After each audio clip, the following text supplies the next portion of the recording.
មើលទៅបងប្អូនស្ពានអាកាសថ្មីទៅច្រឡំថានៅស្រុកគេវិញ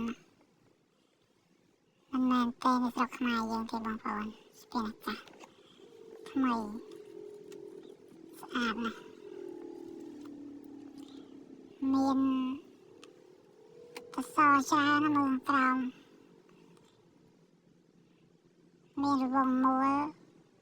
ខាងក្រោមមួយជាន់ខាងលើមួយជាន់ក៏ជាអស្ចារ្យស្អាតហើយខាងក្រោមសល់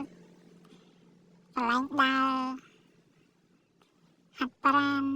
ក៏បានដែរនេះច្រើនម្លប់ទឹកថ្ងៃក្តៅក៏ដើរបានភ្លៀងក៏ដើរបានដែរមើលចាស់ស្អាត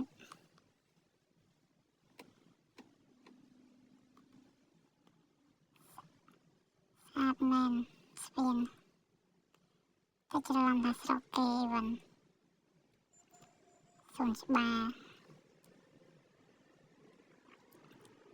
តសរាប់រយតសខ្វែងខ្វាត់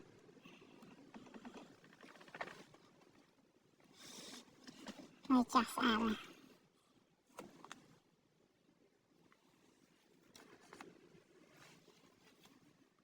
ស្អាតខ្វាត់ខ្វែង